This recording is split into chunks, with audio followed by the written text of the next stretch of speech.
Ice Storm 91, a News Source 13 special presentation. Somewhere near North area. A lot of tree limbs down, some poles are even coming down now. We estimate that it'll probably be a good 24, maybe 36 hours before we can get everything cleaned up. About half of us are without power in our homes. Many roads are officially closed.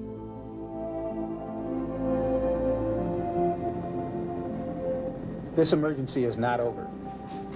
It will be some time before power can be restored to all of the homes. As the sun began its work, falling ice was everywhere.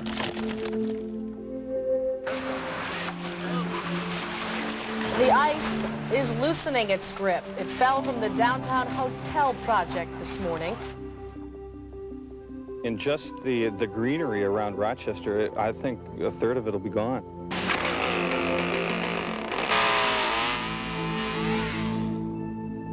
I can tell you right now, some people aren't going to have electricity for 2 weeks.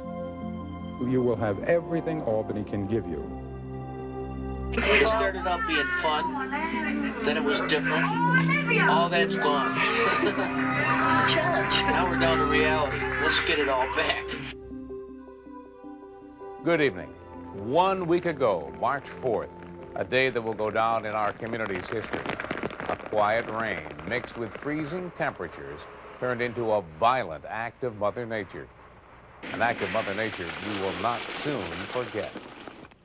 The rain and those freezing temperatures created an ice storm that brought our city, our towns, and our neighborhoods to a halt. We learned a lot about ourselves. We learned to appreciate things we may have taken for granted, things we thought we never would have missed. We became closer with our neighbors, and sometimes used our ingenuity to generate our own pedal power. The pictures we gathered over the past 7 days are ones we may never see the likes of again in our lifetime. And because many spent the last 7 days without power, we thought we'd show you those pictures, the highlights of the past 7 days, highlights of a crisis that continues tonight, highlights of the first week an ice storm changed our lives. We begin with Monday, day 1, a rude awakening. We now know over 303,000 utility customers were without power. Ice storms are beautiful to look at, but deceptively dangerous.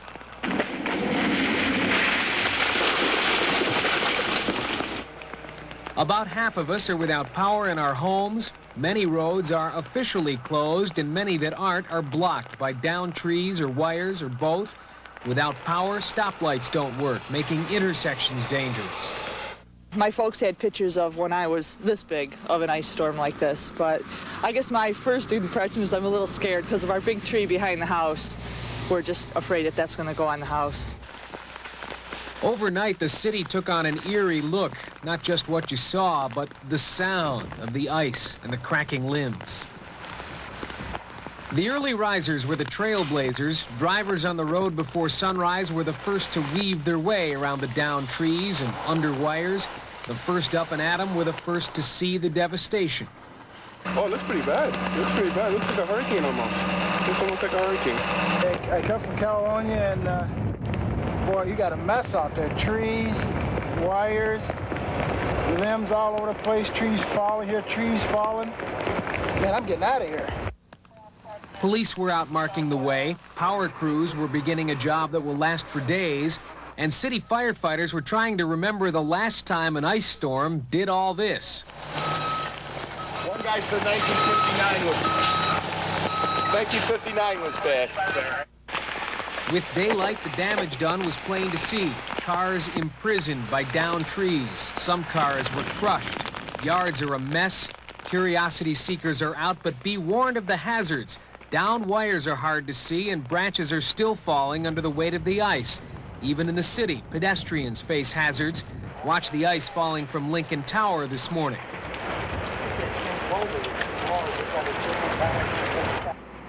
It is pretty to look at, but don't be deceived. This storm packed a punch. It started early and it started fierce. Hours of pummeling, freezing rain clinging to the trees, encasing them in icy beauty. But emergency crews knew it was trouble. House fire, this is our biggest fear right now. You know, because how the heck do you get in there? Daylight brought evidence of the storm's destruction. Many didn't even have to look outside to find out. The flip of a switch told tens of thousands this morning the power was out. A lot of tree limbs down. Some poles are even coming down now. We estimate that even when the storm ends, it'll probably be a good 24, maybe 36 hours before we can get everything cleaned up. The piercing crack of falling tree limbs would echo hundreds of times throughout the day. The ice storm froze everything in sight, ripped down trees and power lines. This is involving 4 poles down through here, 2 out on the road here and 2 back in there. The storm destroyed 60 of Tim Swain's 80 trees, many of which were 150 years old. Nothing to do. Act of God. You know, you take care of your place, and this happens, we'll just try to salvage what we can. It's not easy being patient when you're cold and in the dark, but RG&E says this is a situation that demands patience. They say eventually a crew just like this one will be on your street to get you out of the dark, but that could be the end of the week. They suggest it might be wise for people to find someplace else to stay. Peg Westfall's house had survived the night, but this limb let go about 11:30 this morning, landing right on her porch roof. All I can think of is the house is gone. You know? That's the way it sounds. The ice also brought down all of Niagara Mohawk's main transmission lines, knocking out 26 substations in the area, leaving more than 60,000 NIMO customers in the dark. It couldn't be much worse. Everything that we have is down. We have no customers in power right now. And Niagara Mohawk has brought in 120 extra crews to do the repairs, but it could be several days before all of Niagara Mohawk's customers are back online. Tree crews also work throughout the day. Meanwhile, Avon firefighters were called away from basement pumping to a fire in the village hall. Officials say the village's emergency generator was not properly installed and started the fire. For Livingston County residents, this was a day to cope. People lined up patiently to get into the Avon Big M. A portable generator supplied the power for a single cash register. For now, people were stocking up, unsure of how long it would be before life got back to normal. And as darkness fell that very first night, we realized just how truly in the dark we were. This RG&E work crew, like the many others working tonight, had its hands full trying to reconnect as many disconnected homes as possible. As workers struggle to reinstall the power lines, the biggest problem they face at this point is working in the dark. And even though the ice storm hit our area about 20 hours ago, workers still say they haven't made much of a dent at all in their massive workload. In fact, we may have seen just the tip of the iceberg. And because many realized it was just the tip of that iceberg, they needed a place to stay warm. Well, I don't think anybody expected anything this large. It is the unexpected that by nightfall has turned area schools into temporary homes.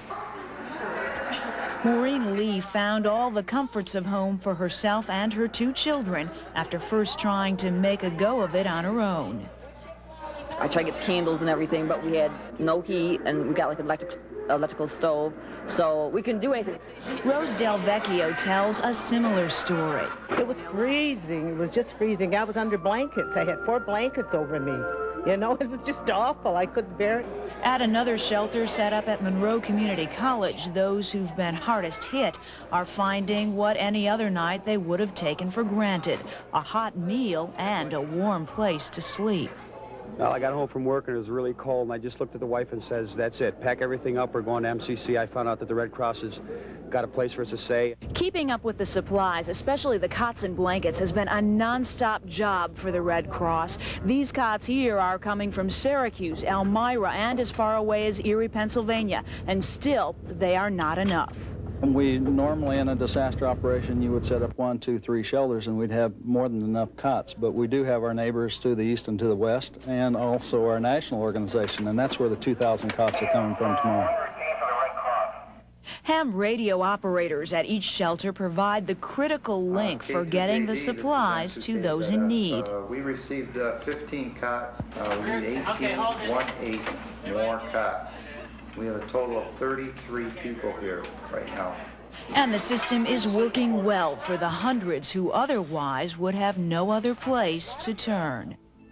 But those who chose to stay in their darkened homes flocked to the stores for the comforts of home. At first glance, it looked like the Wegmans we all know, but a stroll down the bread aisle told a story of short supply. There were no loaves to buy, barely any bananas, and they were fresh out of flashlights. For Janet Gaines, even life in a third world country seemed more plentiful. The thing that gets me is I just came back from a trip to Africa, and we have less here than I had when I was in a small village near Dakar, Senegal. So it's a rather interesting contrast. Hundreds of gallons of milk once sat here. Now this sign is the only thing with the word M-I-L-K on it. It has made people like Sean Mulvey improvise. The coffee mate should help me, and maybe I can sneak some by the baby for breakfast tomorrow in her cereal. And that's probably preferable to using some heavy cream. With juice for the family and juice for the flashlight, the Reverend Enoch Smith and son Ian were ready to head home. The trip through the store was the easy part. Getting here required some doing. I have a CB radio, so I asked somebody over the radio where was Wegmans open, and they gave me the location. So we drove from Gates to here to get the item we needed for. Needs are a relative thing. Just ask twins, Melinda and Marianne, with a quarter keg of beer and a bag of Doritos. Well, we live off campus, and our heat and our electricity's off, so we're going to campus to party and spend the night. See, it doesn't have to be all that bad. For Melinda and Marianne, this shopping trip fit the bill.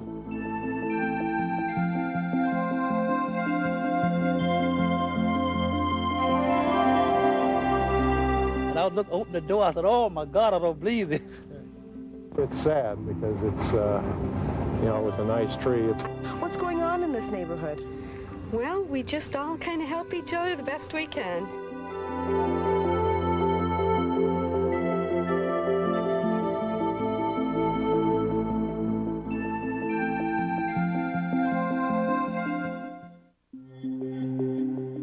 Tuesday, March 5th, Day 2, the meltdown. Just under 165,000 utility customers without power. As the sun began its work, falling ice was everywhere. Trees, hundreds of them bending, breaking under the weight. Power lines and downed electrical transformers entombed in layers of ice, sagging under the weight as ice slowly melts. And as the drops melted off of surfaces, sheets of ice gave way. Downtown, crews went to work erecting barriers to protect pedestrians from the falling ice. In spite of it all, many residents stood by in awe, admiring Mother Nature's handiwork.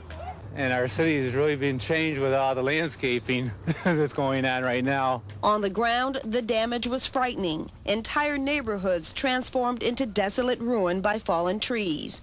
And back on the ground, just moments ago, Fry had this to say. The sun came out today, but I think that we still have a crisis and that we need to exercise caution. What we're talking about now is a press release that you now have. In it, it states that we will be continuing with the state of emergency for another day. Even as many residents spend another night with no electricity or heat, and others work to restore order, others seem determined to try and find some normalcy, amid what for many is the unbelievable.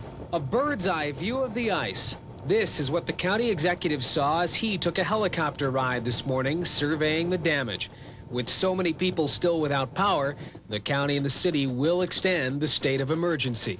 It's not something that says you cannot go on the street. On the other hand, we do want to discourage people from going on the street until we get things further along and we can be sure that, we're going to be able to wrap this up. Power crews are getting help from others around the state. Some are working on the big transmission lines that affect thousands. Others are fixing the wires that have fallen in backyards. Given what I saw with the flight with Tom, I would believe that our restoration will be moving at a fairly brisk pace Although, again, I will tell you that it's going to be a fairly laborious thing to go to every house and restore the service that's been damaged. And today, the ice began to fall. Temperatures climbed above freezing, allowing the ice to slip from the wires and branches it had coated for better than a day.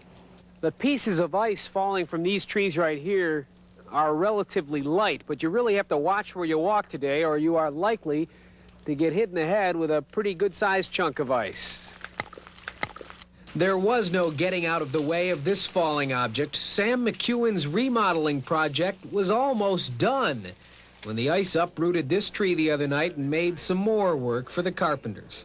Actually, I didn't know it till the next morning. I heard the boom, and I said, gee, it's thundering out there, too, you know. The next morning, everybody was standing around, the neighbor next door and over here, and my daughter was there ringing the bell. She climbed up in the tree, between the tree to ring the bell. And I would open the door, I said, oh, my God, I don't believe this. Elsewhere around town today, the melting ice caused some minor flooding, but the flood watches have been canceled. Yards are still a mess, though, and neighbors are getting together to chat about the cleanup job ahead and the ice storm none of them will forget. And as the ice melted, we realized the treasures we had lost and the greenery we will miss.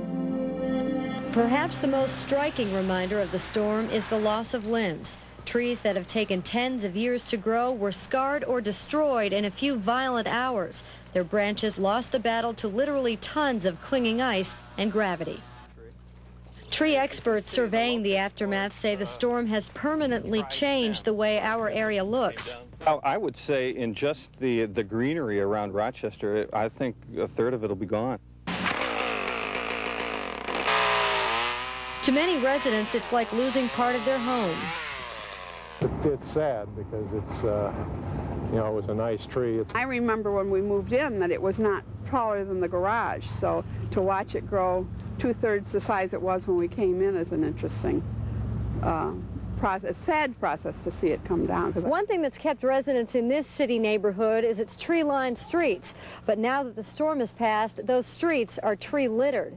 You get attached to them even though you kind of feel a little pang when you have an older home and mature trees and all of that kind of thing. I think it gives you a feeling of, I don't know, comfortableness. This summer, the neighborhood will be a different place without the majestic canopy of leaves and branches that once shaded the lawns and street. Though the storm has passed, reminders of its fury will live on. The ice melted, but we were still in need of shelter and hot food. I tell ya.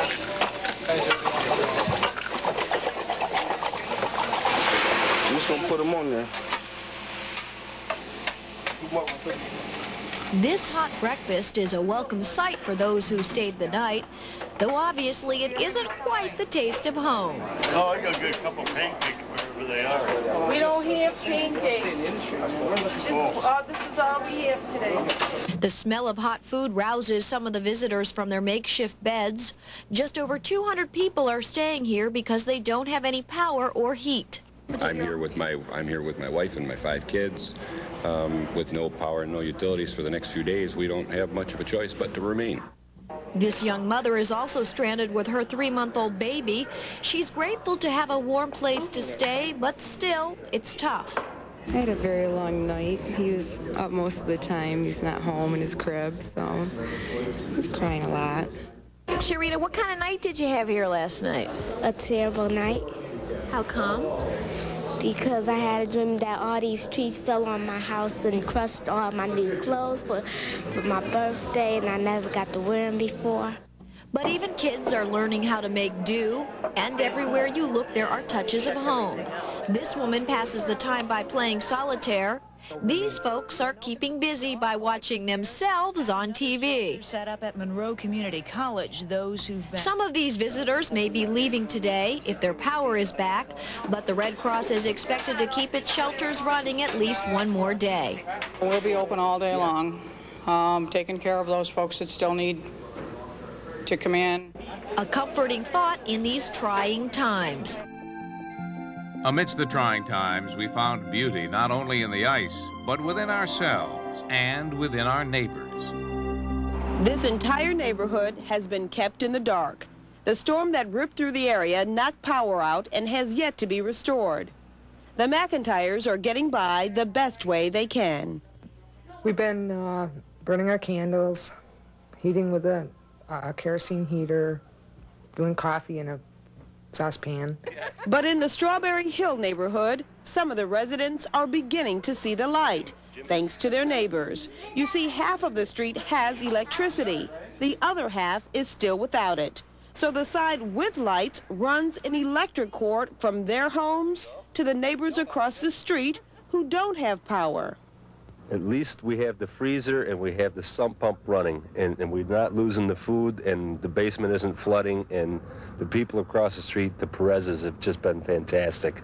I can't say enough. Him and his two sons were in the basement trying to get all the water out of the basement. So then my wife says, well, why don't we just hook up and try to help them out. Isn't this adding to your bill? Yeah, sure it is. But what are neighbors for? And now the act of neighborliness has spread. In fact, several neighbors in the division are stringing cords across the road. Since the rain and the snow has slowed down and stuff, we haven't used the sump pump, we use the light. What's going on in this neighborhood? Well, we just all kind of help each other the best we can.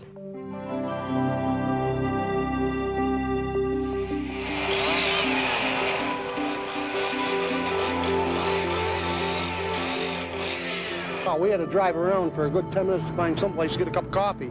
And we can't find a room to stay tonight, so we're going to have to drive back through roads we're not supposed to be on. I'm clever. Let's put it that way.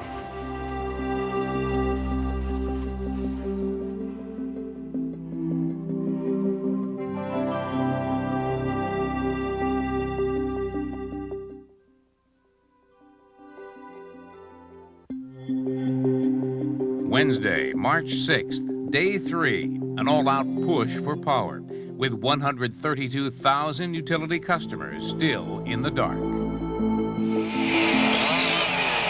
Tree crews cleared branches away from power lines so line crews could do their job, removing fallen lines from our backyards and hooking them back onto utility poles. We're making good progress today. We are finding a lot of limbs down all over. Our crews are calling back and saying this is worse than what we thought in some areas. The heavy tree damage is slowing things down despite the fact that the number of work crews is steadily increasing.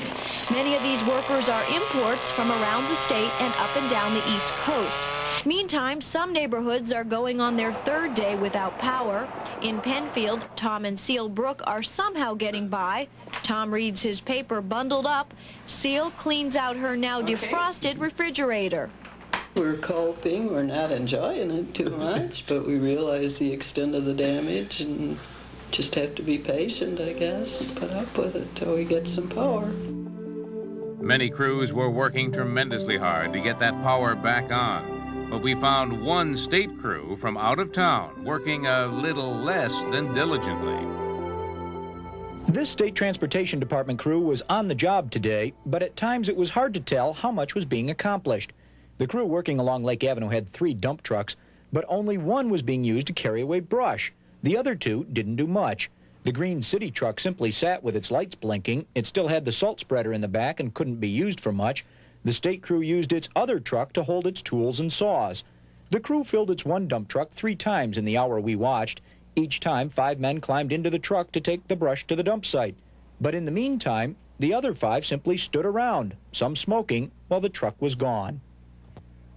At 2 p.m., the tool truck left for a break, a long one. We followed as the truck drove north to Charlotte, turned around in a 7-Eleven, and then headed south. It stopped at a McDonald's that was closed. The journey then continued toward downtown. 40 minutes after it left the job site, the truck stopped at 4 Corners. About 10 minutes later, 3 workers returned with coffee. They appeared to have time, so we asked, how's business? Darn good. Darn good. There's lots of it down there. Yeah? How come for the last 40 minutes you guys been driving around? Driving around where? Almost 20 minutes after the truck stopped, the crew chief came back. He told us the break started 10 minutes ago. Well, we had to drive around for a good 10 minutes to find someplace to get a cup of coffee. We kind of thought people would bring us out some coffee on the job, but nobody's done anything citywide here, you know. More than an hour after it left on break, the crew then headed back to the job site. As crews went back to work, we searched for some room at the inns. District Super 8 Motel, may I help you? Tired of hearing that word. Right now we are booked up. Telephones have been ringing off the hook at local hotels, and those asking about room availability have all been given the standard reply. For those persistent souls that have tried going to hotels door to door, they've all been turned away. And we can't find a room to stay tonight, so we're going to have to drive back through roads we're not supposed to be on, I guess. It's just been very hectic. I think the hardest thing has been turning people away and knowing that we don't even have a place to recommend to them. Dave, Bradley, and Max are among the lucky ones. They've been staying at a motel since power first went out. It's very hard, and it's harder to find some place that'll take vicious, ferocious animals like this. But no, I'm glad we found a room, because it beats freezing. Thursday, March 7th, day 4. Tens of thousands still without power. Tens of thousands losing their patience. Over 86,000 to be exact. Many residents are living on the edge, close to reaching their breaking point as life without electricity and heat drags on. Blowing winds and frigid temperatures are adding insult to injury. Homes already turned dangerously cold as a result of not having power will get even colder tonight. This is expected to be the coldest night on tap since the ice storm. It's appropriate for the elderly and for families that have infants to really seek a warmer place to be sleeping tonight. Everyone, 54 people in all, have left this senior citizens complex to stay with family or at a shelter. Everyone except Patricia Roy. She spends her days knitting. She will light candles tonight and be in bed by 8. She will not leave her home. It hasn't been any colder than this all winter, so why would I leave? But many people have gone to shelters, and as the power outages continue, these will indeed be the times that try men and women's souls. I think we've all reached our breaking point. Everybody's getting on everybody's nerves. The kids are at each other's throats. We're ready to shoot everybody, I guess, more or less. Everybody is right at the end of their ropes. And as those without heat lose their patience, those working to restore power have to battle the elements. Stormy weather today didn't help work crews with their battle to get the power on. Brutal winds and heavy snowfall kept this worker bundled for the worst as he repaired a main circuit on West Henrietta Road. The wind made it tough for work crews who are worried the weather and wind will cause more problems with already weakened tree limbs. Any limb that's broken already and it's just hanging on top of a tree or something and it's just hanging there, the wind could knock it down back on the wires we just put back up. And then what happens in effect is everything goes back out again. In Fairport, dangerous live wires on the ground sizzle as they smoke. The poles they were once attached to, now ripped out of the ground.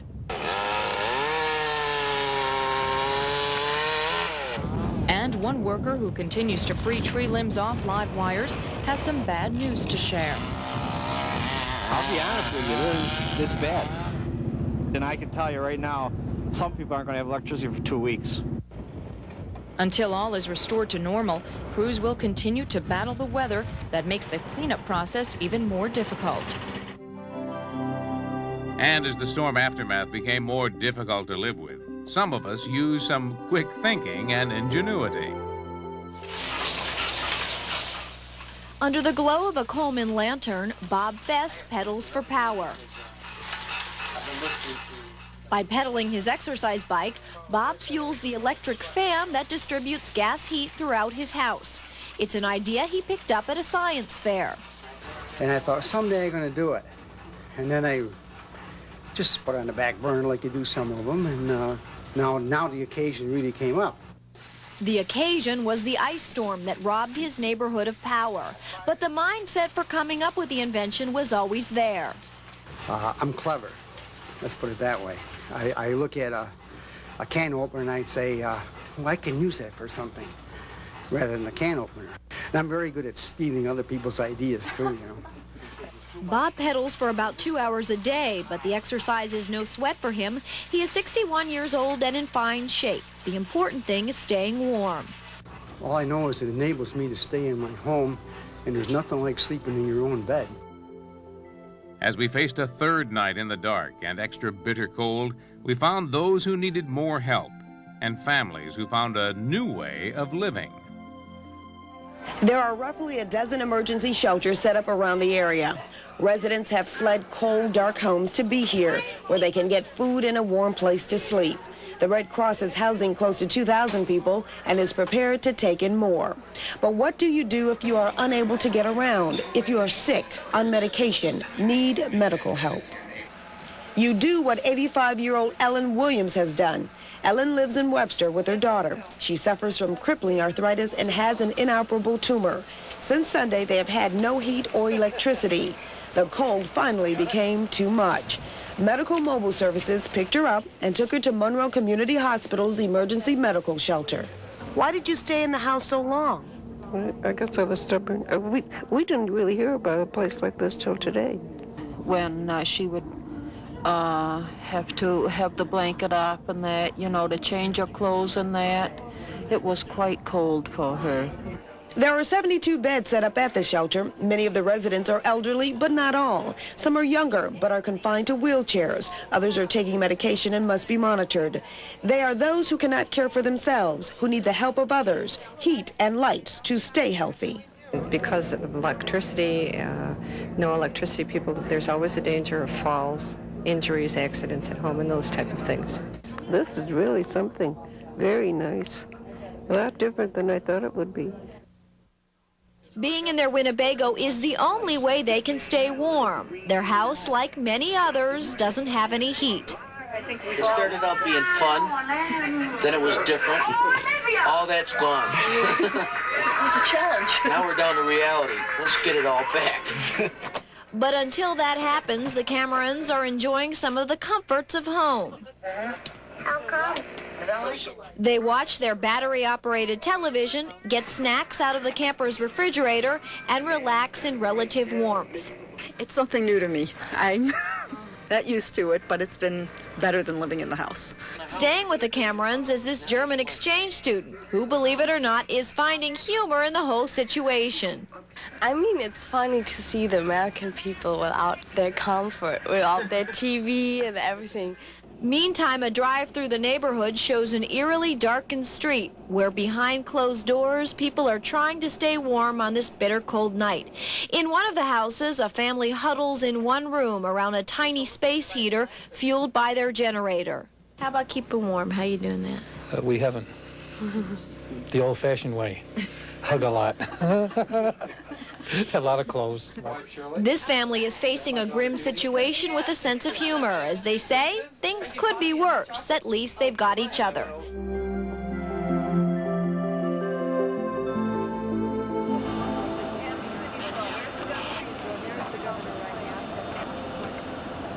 We're working as diligent as we possibly can, and we will have them back in service.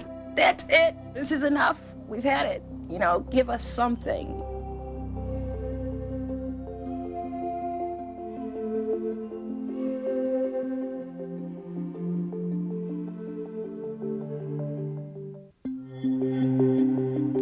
Friday, March 8th, day 5, a visitor bringing aid. Visiting an area with over 57,000 utility customers still without power. The governor arrived in town late this morning, and after a quick update on the area's condition from local leaders, he was off to see for himself the devastation that has hit this area. This letter from the governor was sent off to President Bush, saying he plans to ask for a federal disaster declaration. Today's trip, the governor said, was to help him make a stronger case for that declaration. Cuomo never got out of the van, instead choosing to inspect the damages while on the road. He didn't make his first stop at the Old Bells Market at Clinton and Upper Falls, where county and state crews have been taking fallen tree limbs. When speaking with reporters, the governor lashed out against the idea that state aid to this area may be hard to come by in light of New York's financial crisis. Even with our huge fiscal challenge, and it's the largest we've ever faced, $6 billion, we still have $50 billion. And in $50 billion, if you don't have the common sense to find a way to help people who are in really desperate trouble, who are out of their houses, who are living in shelters, who need light, who need power, who may need food, who need life support equipment for a hospital. You don't ask whether you can afford that. The governor's next stop was at the Red Cross shelter set up at Monroe Community College. And as usual, Cuomo was surrounded by a huge crowd. But on his way in, he did take some time to speak with some MCC students. He was soon given a tour of the shelter and introduced to some of its residents. Most of the governor's time here at the shelter was not spent with officials, but rather with the people who've needed the shelter for the past few days. Cuomo asked many of the residents what it was like to be forced out of their homes for the past few days and when they thought they would return. After his tour, the governor made this brief assessment of how this area is doing. Rochester is always pretty good at managing things. It's a well-educated, strong community, and is handling this very, very well indeed. Whether we were handling it well or not is still to be seen. And besides power, people wanted their phone service back as well. Any other day, you'd find accountant Rich Glickman sitting in a nice warm office at Rochester Telephone.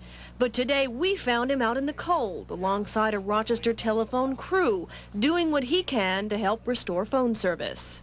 Instead of having two of the usual guys that do this from installation and repair, I get to help, and that it cuts almost the time almost in half. Rich is one of 70 management employees at Rochester Tel who volunteered to leave his nice warm office to help phone crews restore service. I apologize that we're not there yet, but we'll get to you eventually. Here on this table is just a fraction of the work that Rochester Telephone crews must get done. These are trouble reports. This particular pile is for Genesee Street. All of the homes listed on these cards do not have phone service. We're working as diligent as we possibly can, and we will have them back in service. When your phone will be working again is a question Rochester Tel is not prepared to answer. They say they're working on it with 3 times the manpower they usually have, and they urge people to be patient. And if you're one of the lucky ones who has a working phone, Rochester Tel urges you to share it with your neighbors. Saturday, March 9th, day 6. Thousands face a weekend without electricity. 37,500. These electric company workers are making progress nearly a week after the devastating ice storm. Okay, we're going to go to one more job. We'll meet you over there. This crew is getting its instructions from headquarters before going on to the next stop. And even though crews are making steady progress, the list of calls just never seems to end. What these yellow ones are priority jobs. We have to do these first. Carl Busak and the neighbors on his block will be getting their power back today. Carl wanted to see for himself what work crews were doing.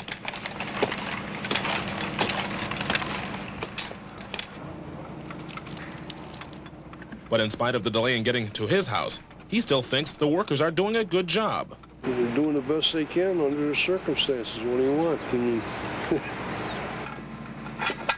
These workers here from Rockland County have been working on this block all morning, and from what they've seen, the wires are in pretty good shape. tree damage. All the trees just ripped them down. It's nothing that can't be fixed. Just takes time. Just takes time.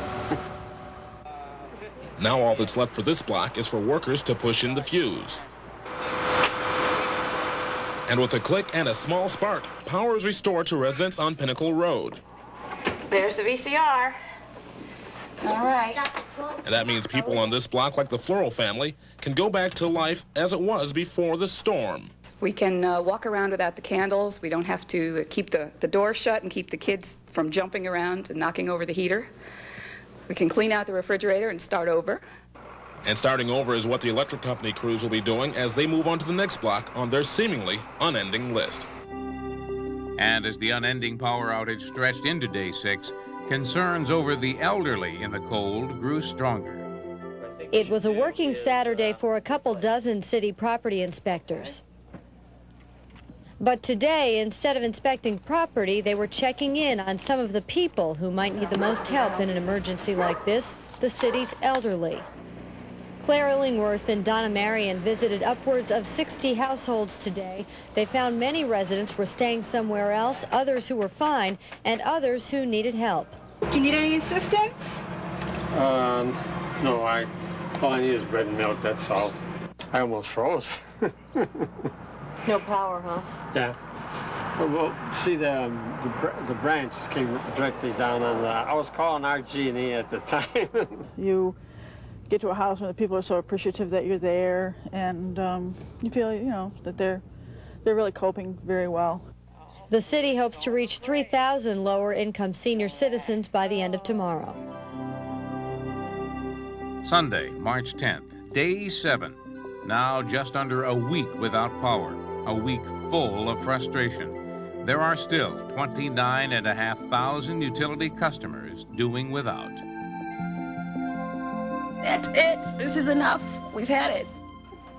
Enough is enough. That's what people like Madeline Chin and her fiancé are saying. Warmed by a kerosene heater, the two play backgammon. But day 7 without power is no longer a game. You know, half of the complex is on, the other half isn't. We see the RG&E guys coming, looking, scratching their heads, and then walking away. And we're like, excuse me, you know, at least say something to the people that's here. Restaurant owner Fred Rattano is also frustrated with the pace of RG&E's power push. His customers crowd this candlelit bar for companionship, but the tables are empty with nothing to serve. But this homeowner in Greece has a more philosophical attitude about the whole situation. RG&E still hasn't picked up the downed wire in Vi Kenzer's front yard, but still she understands. Well, I mean, I'm not alone.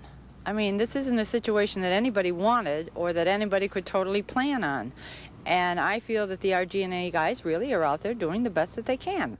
One sign of support for the utility company as the frustration level mounts, heading into another week without power. A week without power, difficult for many, but for those who work the earth, the storm aftermath has been devastating. Gerald Beckins is a farmer who is proud of the sour cherry trees he planted 20 years ago. But since the ice storm hit, a large part of his farming history has been destroyed.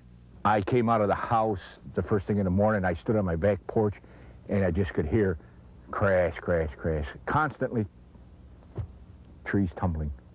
Constant crashing that wiped out 50% of his sour cherry trees. I feel like somebody took 20 years out from under me.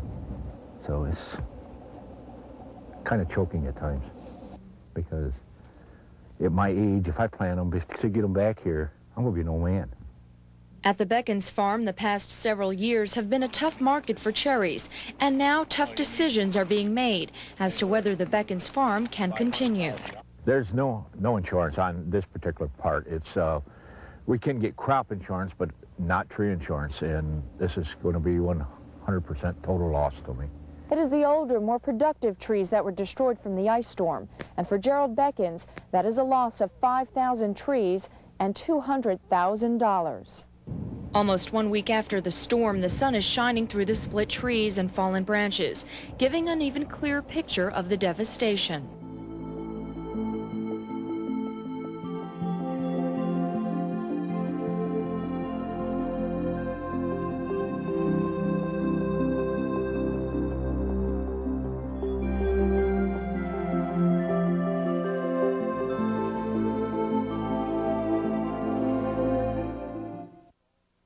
Familiar phrases always seem to surface in a crisis, the best of times, the worst of times. For every cloud, there's a silver lining. You know them all. And yet, above and beneath the ice that immobilized the greater Rochester area last week, there was and still is some beauty to be found. Families without TV and light playing parlor games. Relatives brought together in a common house with heat or phone service. Once we adjusted, newfound courtesies on the road as we learned to let the other guy proceed through the intersection. Neighbors who hardly talk may be together tonight as they shared generators to run sump pumps and furnaces. One neighbor who got power back came to my door to offer to let me plug in with an extension cord. Thousands are still without power tonight, 1 week later. But as the crisis continues, we can look back beneath the coating of ice that first day. It was then we found an inner beauty in people that we never saw before, or perhaps never looked for. And above the destruction, the surface of the ice provided beauty as well, crystal beauty.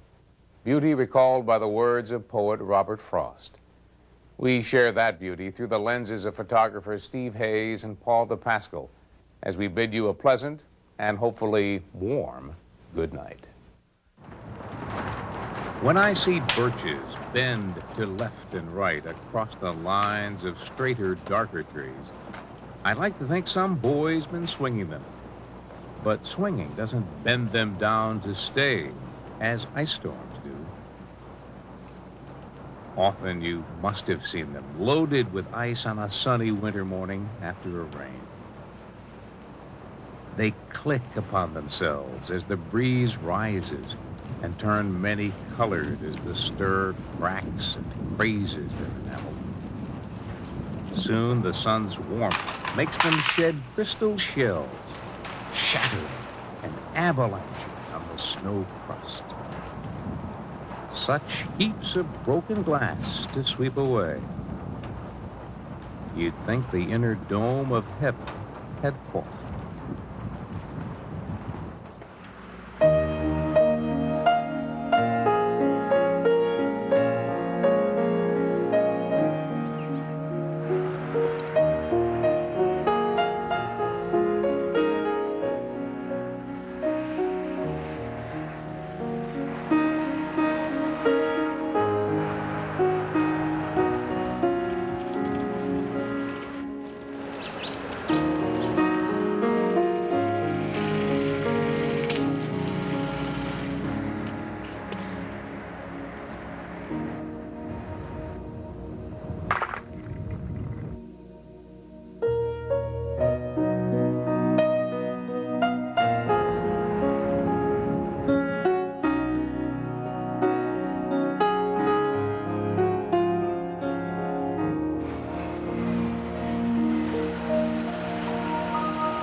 Oh my gosh, it's just crashing while you watch it. Oh,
I don't know how to reach a nut bag. We might have to sleeve it.